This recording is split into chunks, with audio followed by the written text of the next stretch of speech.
Good morning, my dear children. As you know, I have started NCERT series on YouTube. Now, the lecture of this chapter is already in air on YouTube. First, watch those videos, only then you can see NCERT series. Okay? So, let us start. Chapter Solution, Class 12. These are the NCERT index question. Calculate the mass percentage of benzene and carbon tetrachloride if 22 gram benzene is dissolved in 122 gram of carbon tetrachloride. Now, to calculate mass percentage, we must know the formula. जिसका percentage calculate करना होता है उसका मास ऊपर लेते हैं, mass of benzene upon, और बाकी सबका इसमें दो ही कॉन्स्टिट्यूएंट्स थे तो बेंजीन और CCl4 का मास नीचे लेंगे into 100 is the formula. So percentage we have to calculate of benzene.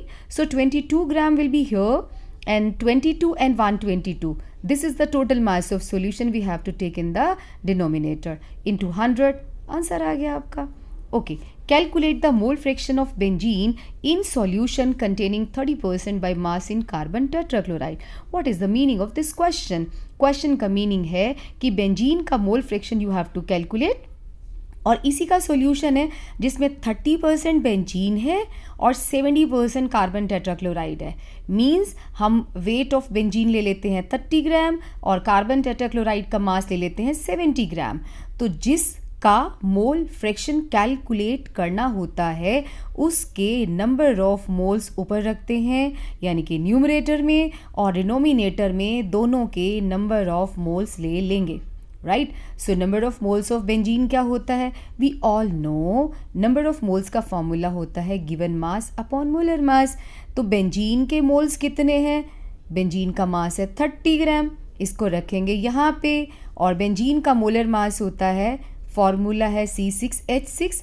और जिनको नहीं पता मोलर मास कैसे निकालते हैं वो ये देखो 6 × 12.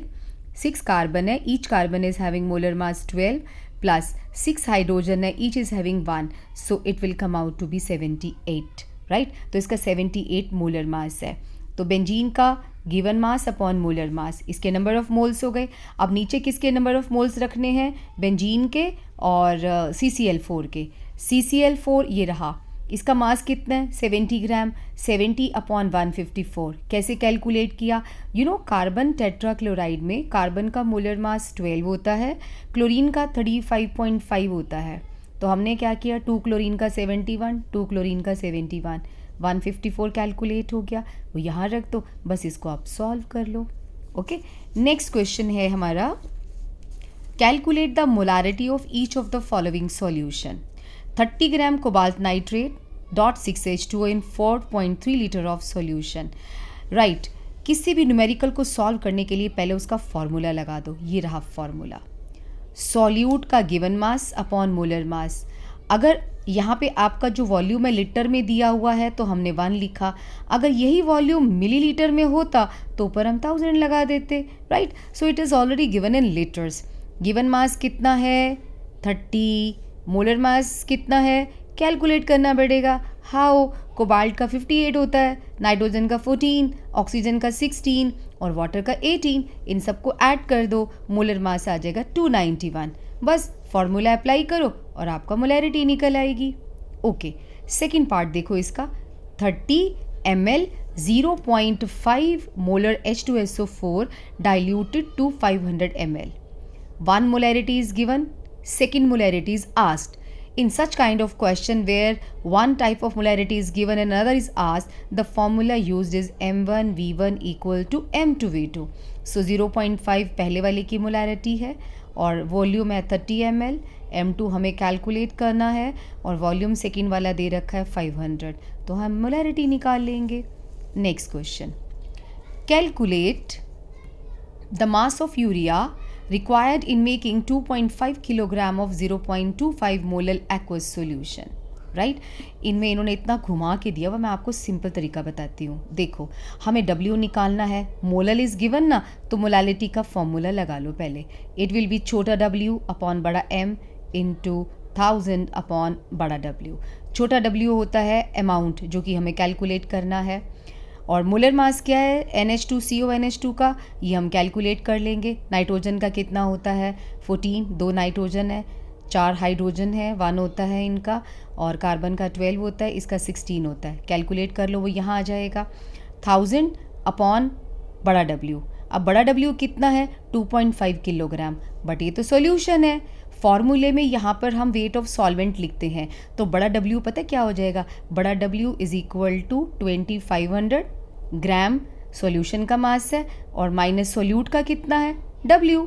अब ये वही तो निकालना है हमें, तो इसका मतलब यहाँ पे ये आ जाएगा। अब जैसे कि नेक्स्ट पेज पे ले लेती हूँ मैं, ओके यहीं ही कर देते हैं। वेल इसका मोलर मास वो आएगा, मैं अपने हिसाब से निकाल के दिखाती हूँ। 2.5 मैंने इसकी जगह पे 2.5 लिखा, मोलर लिखा हुआ था, सॉरी इट इज़ 0.25, मोलैलिटी है 0.25, स्मॉल w कैलकुलेट करना है, और मोलर मास इसका 60 आएगा into 1000 upon 2500 minus w calculate कर लो, यही आंसर आ जाएगा। ओके नेक्स्ट क्वेश्चन है हमारा, कैलकुलेट मोलैलिटी छोटा m, मोलैरिटी बड़ा M, mole fraction of Ki if the density of 20% mass by mass aqueous Ki solution is 1.202। मैं आपको रूल बताती हूँ किसी भी न्यूमेरिकल को सॉल्व करने का। रूल ये होता है, सबसे पहले फॉर्मूला लगा दो, राइट हमने लगा दिया। फॉर्मूला लगाने के बाद समान ढूंढो, समान है, वेल छोटा w गिवन है, 20% का मतलब होता है 20 ग्राम आपका सॉल्यूट है और 80 ग्राम आपका सॉल्वेंट है। लो इनडायरेक्टली वी नो बड़ा W 80 है, छोटा W 20 है, इन्होंने बड़ा लिखा हुआ है बट हम स्मॉल यूज़ करते हैं। और मोलर मास Ki का कितना है, पोटाशियम का होता है आपका गिवन नहीं है, ये 166 है इसका molar mass, means 39 plus 127, iodine का 127 होता है और पोटाशियम का 39, और दोनों को प्लस करेंगे 166 आ जाएगा। 20 अपॉन 166 इंटू 1000 अपॉन 80, तो ये आपकी मोलैलिटी आ गई। अच्छा बड़ा मोलैरिटी निकालनी हो, अगर आपने मेरी वीडियो देखी है वो तो देखनी पड़ेगी, बिकॉज बिना लेक्चर वाली वीडियो देखे आपको न्यूमेरिकल कैसे समझ में आएंगे। तो सबसे पहले आप लेक्चर वाली वीडियोस देखोगे, यूट्यूब पे हैं, आप सुरेखा मैम की पाठशाला में जाएंगे, आपको मेरी सारी वीडियोस मिल जाएंगे। ओके सो मोलैरिटी का फॉर्मूला है percentage into density into 10 upon बड़ा M यानी कि molar mass, right. Molar mass तो 166 है, 20% परसेंटेज था, डेंसिटी गिवन है 1.202 और 10 हमारे फॉर्मूले का है। आपको पता है ये फॉर्मूला भी उसी से डिराइव किया हुआ है, जो मेन मोलारिटी का फॉर्मूला है ना, ये वाला इंटू 1000 अपॉन V, इसी से ये फॉर्मूला डिराइव हुआ है। आप वीडियो देखिए मेरे वाली। Okay mole fraction of Ki, जिसका मोल फ्रैक्शन कैलकुलेट करना होता है उसके नंबर ऑफ मोल्स हम ऊपर लिखते हैं, ठीक है। इसके नंबर ऑफ मोल्स हैं, आई मीन ये इन्होंने पता है कैसे किया, यहाँ पे फॉर्मूला यूज़ हुआ है, x का और मोलैलिटी का डायरेक्ट रिलेशन है, ये भी मेरी वीडियो में आपको मिल जाएगा, प्लस 55.5। अगर हमारा सॉल्वेंट वाटर है तो this formula we can use. Molality अभी हमने निकाली है ऊपर 1.506, हमने ये वाला फॉर्मूला अप्लाई कर दिया, तो 1.506 upon 1.506 plus 55.55 and we can solve it. Next question, H2S is a toxic gas with rotten egg-like smell is used for qualitative analysis. If the solubility of H2S in water at STP is 0.195 molal, calculate Henry's constant। जब भी कोई question पढ़ो सबसे पहले formula लगा दो, formula लगाने के बाद ढूंढो कि समान है कि नहीं है। अब इस वाले न्यूमेरिकल में फॉर्मूला हमारा है P equal to KH into x. Very surprising, हमें KH कैलकुलेट करना है, पार्शियल प्रेशर तो दिया ही नहीं और ना ही मोल फ्रैक्शन दे रखा है, नो प्रॉब्लम। अभी बताया ना कि हम मोलैलिटी से मोल फ्रैक्शन निकाल सकते हैं। ये देखो मोलैलिटी गिवन है, इससे पहले मोल फ्रैक्शन निकाल लो, ये रहा निकल आया 0.0035। अच्छा लेकिन प्रेशर तो दे नहीं रखा, अरे STP पे 1 एटमॉस्फेयर होता है ना, तो आप 1 एटमॉस्फेयर यूज़ कर लो या 0.987 बार भी यूज़ कर सकते हो। इन्होंने 0.987 बार यूज़ करा है, ये देखो आपका आंसर आ गया। अगर आप एटमॉस्फेयर यूज़ करोगे तो यहाँ पे एटमॉस्फेयर आ जाएगा। Next, Henry's constant for CO2 in water is इतना at 298 Kelvin, Calculate the quantity of CO2 in 500 ml of soda water when packed under 2.5 atmospheric carbon dioxide pressure at 298 Kelvin. KH is given, partial pressure is also given and we have to calculate mole fraction. But यहाँ तो उसने quantity पूछी है. अरे जब mole fraction निकालोगे उससे number of moles निकल आएंगे. नंबर ऑफ मोल्स को मोलर मास से मल्टीप्लाई कर दो, क्वांटिटी आ जाएगी.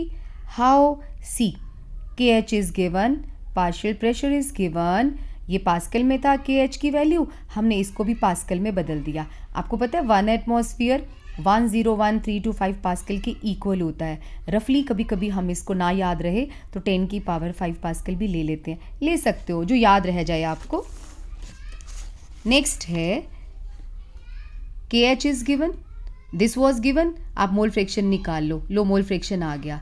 इस मोल फ्रैक्शन के फॉर्मूले में आप लिखो number of moles of CO2 upon number of moles of CO2 plus water.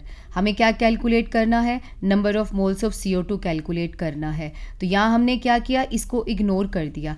क्यों इग्नोर किया? ये हमारी केमिस्ट्री में रूल होता है कि जब 5% से कम सॉल्यूशन हो ना कंसनट्रेटेड, तो वी कैन इग्नोर. अब वाटर के सामने इसकी कोई हैसियत तो है नहीं.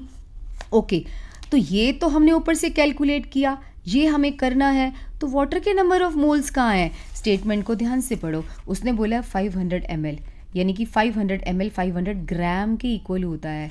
तो इसका मतलब यहाँ पे आएगा 500 अपॉन 18. इसका मोलर मास होता है ना, ये देखो, ये हमने ले लिया वाटर के नंबर ऑफ मोल्स. यहाँ से number of moles of CO2 calculate हो जाएंगे. बस उसको आप 44 से मल्टीप्लाई कर दो, ग्राम में आंसर आ जाएगा. अब आप सोचोगे ये क्यों किया है? ये आपको ये बता रहे हैं कि मिली मोल्स भी कैलकुलेट कर सकते हैं. आपकी NCERT में एक सॉल्ड एग्जाम्पल है, उसमें मिली मोल्स कैलकुलेट करने थे. तो हम कहने का मतलब है कि मोल फ्रैक्शन से हम लोग number of moles, milli moles और gram we can calculate. Next, vapor pressure of pure liquids A and B are 450 and 700 mm of Hg at 350 Kelvin respectively. Find out the composition of liquid mixture if total pressure is 600 mm of Hg. Also, find the composition of the vapor phase. What is given? हमें कैसे पता चलेगा कौन सा formula use करना है? देखो, pressure के तो दो ही फॉर्मूले हैं. पहला प्रेशर का फॉर्मूला था PS equal to PA plus PB. दूसरा फॉर्मूला है हमारा पॉस्पो वाला. मैंने बार बार कह रही हूँ, आप मेरी वीडियोस देखो, आपको जल्दी समझ में आएगा. पॉस्पो XB के इक्वल था. अब हमें एग्जाम में कैसे पता चले कि हमने ये वाला फॉर्मूला लगाना है या ये वाला? Is the big problem which is faced by many of the students. They normally ask me कि पता कैसे लगाएं. देखो, यहाँ पे दो लिक्विड है और दोनों का वेपर प्रेशर दे रखा है. बस ये वाला फॉर्मूला लगेगा. तो ये कब लगेगा? जब वो लिखेगा नॉन वोलाटाइल सोल्यूट, वर्ड लिखेगा यूरिया, सुक्रोज, ग्लूकोज ऐड करेगा, तो अब समझ आना ये वाला फॉर्मूला लगना है. चलो, बाय द वे यहाँ तो लगना है ये वाला, राइट. तो ये बहुत लंबा खींचते हैं, हम शॉर्ट में करते हैं. PA plus PB equal to 600, because PS 600 था, ऊपर it was mention. PA 450 X से. नाउ क्वेश्चन है कि कंपोजिशन निकालो. कंपोजिशन का मतलब है XA और XB कैलकुलेट करना है. Do you know PA equal to P0 A into X से, PB equal to P0 B into XB. तो हमने PA की जगह P0 A इंटू X से लिखा, और यहाँ पे हमने क्या लिखा? 1 माइनस, ये इकट्ठा कर दिया फिर से इन्होंने, 700 इंटू 1 माइनस X से. यहाँ पे PB आना चाहिए था ना, P0 B into PB XB. तो P0 B की जगह तो हमने 700 ले लिया, और XB की जगह पे हमने 1 माइनस XA ले लिया. इससे आपका XA निकल आएगा.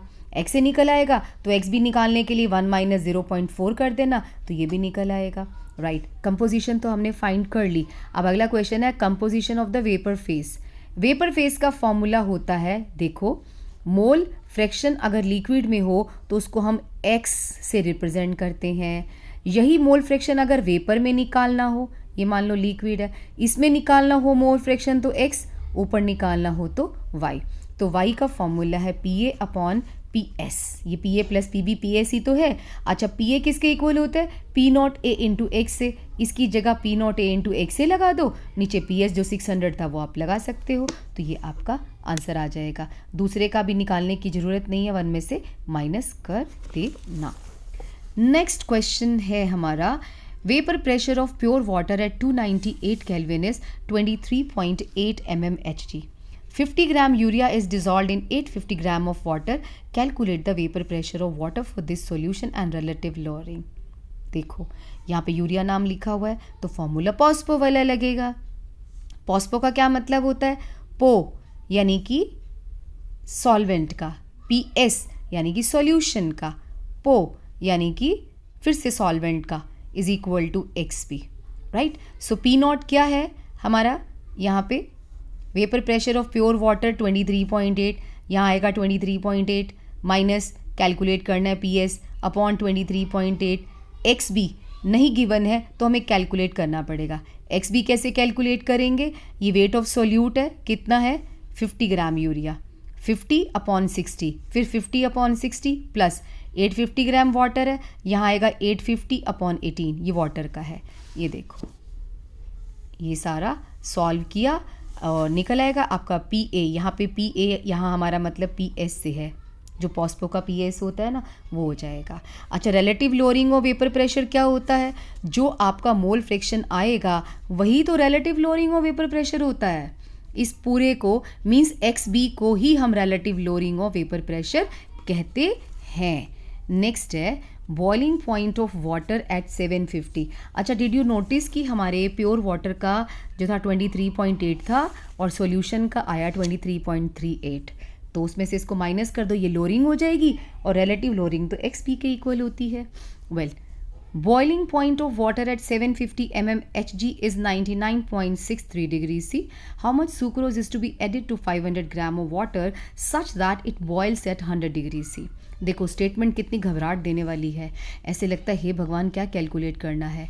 डोंट वरी, बॉइलिंग का मतलब है सीधा फॉर्मूला लगा दो। कौन सा? यही delta b equal to k b into m. M को मैं ओपन कर देती हूँ, W upon m into 1000 upon बड़ा W। अब इसमें से समान ढूंढ लो। डेल्टा टी बी क्या है? डिफरेंस ऑफ बॉइलिंग पॉइंट, वो यहाँ आ जाएगा। अच्छा, के बी यहाँ मेंशन नहीं है, वो 0.52 होता है केल्विन किलोग्राम पर मोल, राइट। चलो के बी भी मिल गया। छोटा W कितना है? अरे वही तो कैलकुलेट करना है। M कितना है? सुक्रोज का मोलर मास होता है 342, वो यहाँ आ जाएगा। अच्छा, 500 ये वाटर हमारा बड़ा W 500 आ गया, यहाँ से आपका डेल्टा टी बी निकल आएगा। ठीक है, नहीं डेल्टा टी बी नहीं, सॉरी, आपका वेट निकल आएगा। ओके, नेक्स्ट क्वेश्चन है एनसीईआरटी एक्सरसाइज। यहाँ तक आई एम श्योर आपको समझ आ गया होगा। Again I am telling you, first watch lecture on YouTube, then you can see NCERT in text and back question. Otherwise, these will not be understood by you as I have told you already. Okay. So, define the term solution. How many types of solutions are formed? Write briefly about each type with an example. A solution is a homogeneous mixture of two or more components. It is of 9 types. 9 kinds के solution होते हैं। कैसे? Because 3 states of matter होती हैं, तो उनको अगर अब दो को करेंगे तो 9 टाइप्स आएगा। Gas in gas, gas in solid, gas in liquid, फिर इस तरह से शुरू हो जाओ। पहला है गैस इन गैस, ये तो हमारी एयर हो गई, मिक्सचर ऑफ गैसेस। सेकंड है लिक्विड इन गैस, यानी कि लिक्विड सॉल्यूट है और गैस जो है सॉल्वेंट है। ये स्मॉल अमाउंट में है, ये ज़्यादा अमाउंट में है। इसका एग्जाम्पल है chloroform vapours with nitrogen gas. Solid in gas means iodine vapours in nitrogen gas. Gas in liquid, जो कोल्ड ड्रिंक आप पीते हो, एरेटेड ड्रिंक्स या oxygen dissolve in water. Liquid in liquid, ethanol in water. Solid in liquid, अब solid यहाँ पे आप उसको भी ले सकते हो, सोडियम क्लोराइड या शुगर इन वाटर, ये तो बहुत कॉमन है। Gas in solid, hydrogen gas in palladium. Liquid in solid, mercury with sodium, amalgams को बोलते हैं क्योंकि लिक्विड मरकरी लिक्विड होता है और सॉलिड हमारा सोडियम। सॉलिड इन सॉलिड, सारे एलॉयज आएंगे इसमें, copper dissolve in gold, right? Give an example of the solid solution in which solute is a gas. Hydrogen gas in palladium, अभी ऊपर आया था ये। Define the following terms. Mole fraction. It is the ratio of number of moles of that component, जिसका mole fraction निकालना है, and divided by the total number of moles of all the components. Molality यानी कि small m. Small m is defined as the number of moles of solute dissolved in 1000 gram or 1 kilogram of solvent. 1000 हमने इसलिए लगाया because हम यहाँ पे W को ग्राम में लेते हैं, तो दोनों में से कोई भी term you can write down. Next है molarity. It is expressed as the number of moles of the solute dissolved in 1 liter of solution. n upon v into 1000. Why did we put 1000 here? Because volume here it was taken in liters. इस फॉर्मूले में volume litre में है, इस फॉर्मूले में millilitre में है, तभी तो हमने 1000 ऊपर लगाया. n को ओपन कर दो, n होता है given mass upon molar mass, तो आपका मोलैरिटी का फॉर्मूला आ जाएगा. ठीक है. नेक्स्ट है mass percentage. I have told you in the first question कि मास परसेंटेज क्या होता है, अमाउंट ऑफ दैट कंपोनेंट जिसका मास परसेंटेज निकालना है divided by the total mass of the solution into 100 आ जाएगा. Next, concentrated nitric acid used in laboratory work is 68% nitric acid by mass in aqueous solution. What should be the molarity of such a sample of an acid if the density of the solution is इतना? Directly ये वाला formula लगा दो. इन्होंने ये वाला लगाया, आप ये लगा सकते हो direct. Percentage into 10 into D upon molar मास. परसेंटेज की जगह 68 आ जाएगा. 10 तो फॉर्मूले का हो गया, डेंसिटी है 1.504 और जो आपका मोलर मास है नाइट्रिक एसिड का वो 63 आएगा. आप डायरेक्ट ये वाला फॉर्मूला यूज़ कर सकते हो.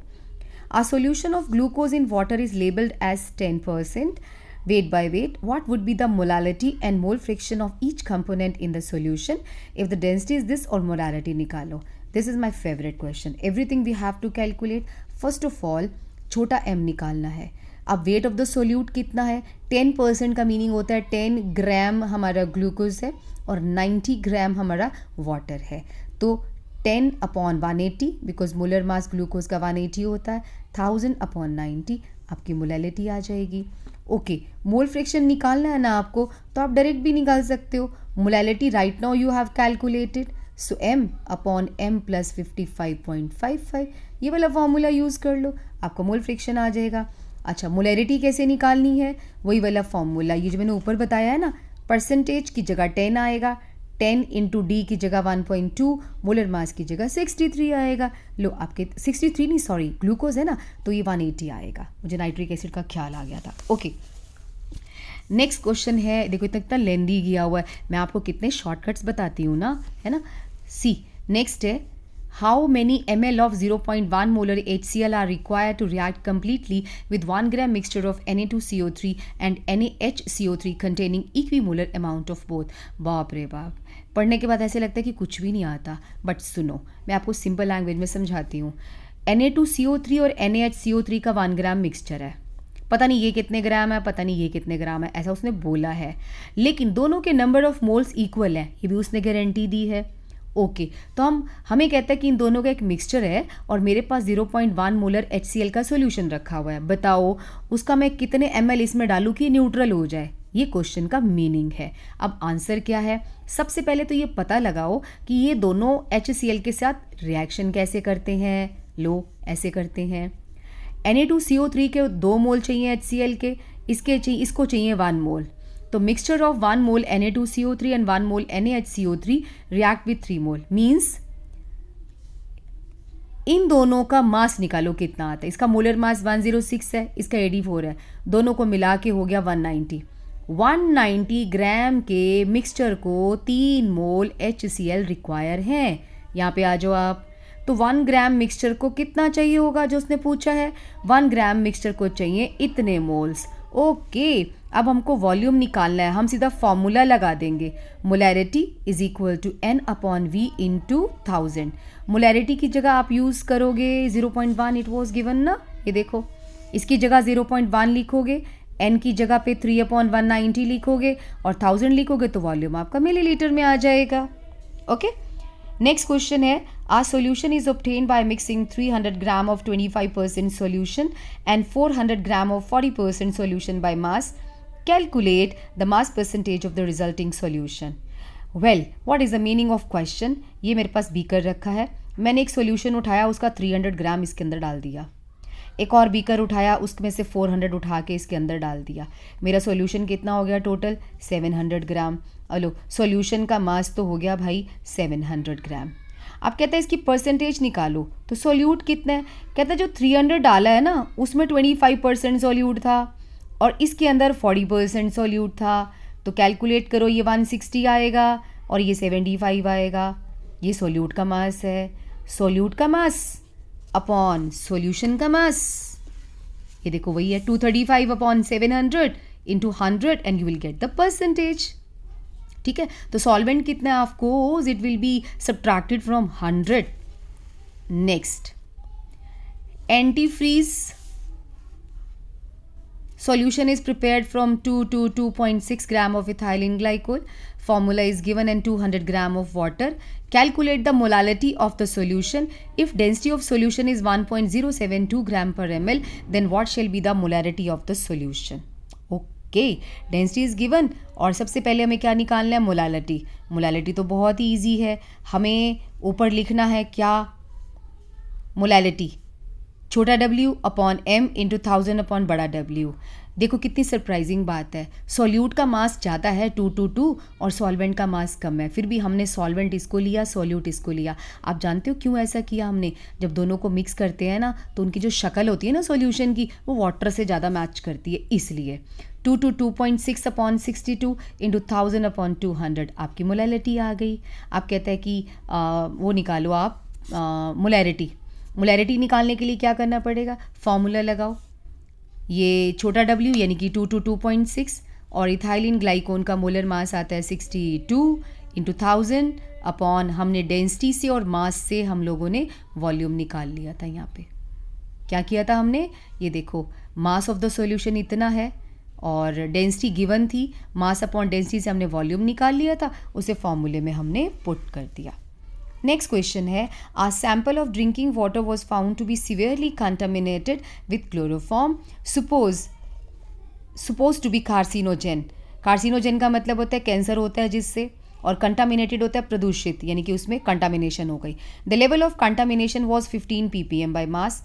Express this in percent by mass. Determine the molality of the chloroform in the water sample.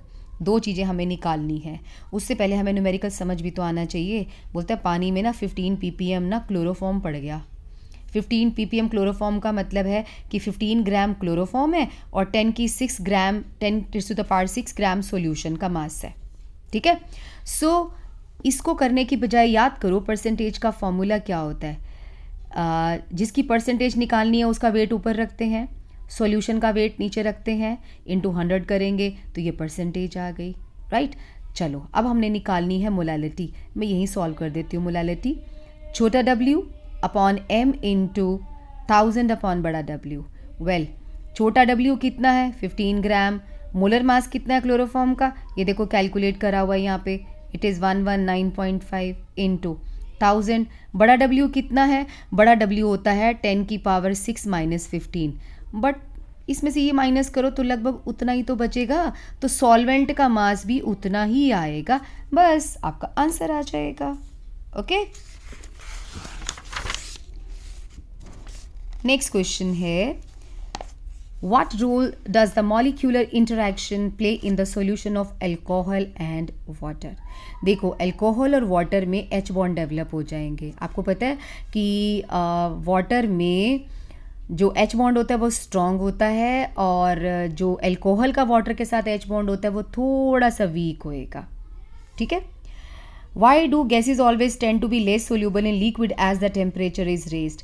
जब हम टेम्परेचर को बढ़ाते हैं, यानी कि आप ये इमेजिन करो कि मैंने कोल्ड ड्रिंक को इसमें ले लिया ग्लास में, उसको मैंने गर्म करना शुरू कर दिया, तो उसकी गैस क्या होगी, बाहर निकल जाएगी. वही तो वो क्वेश्चन पूछ रहा है कि टेम्परेचर को बढ़ाएंगे तो गैस जो है वो लेस सोल्यूबल क्यों हो जाती है. तो उसका आंसर है कि गैस जब लिक्विड में डिजॉल्व हुई थी तो इट वॉज एक्सोथर्मिक, यानी कि dissolution of gas in liquid is exothermic. और आपको पता है हर एक्सोथर्मिक प्रोसेस को जब हम हीट करते हैं ना तो उल्टा वापस चला जाता है नाराज होके. आज के लिए इतना बहुत है, आप इतने क्वेश्चंस करिए पहले, फिर मिलते हैं कल रेस्ट ऑफ द जो NCERT के क्वेश्चन है उसके साथ. वैसे भी चैप्टर बहुत लेंदी है, इतना बहुत है वन टाइम के लिए. Bye bye, take care and खूब सारी स्टडी करो और अच्छे बच्चे बनो. फाइन, मम्मी पापा का कहना मानो. Bye bye.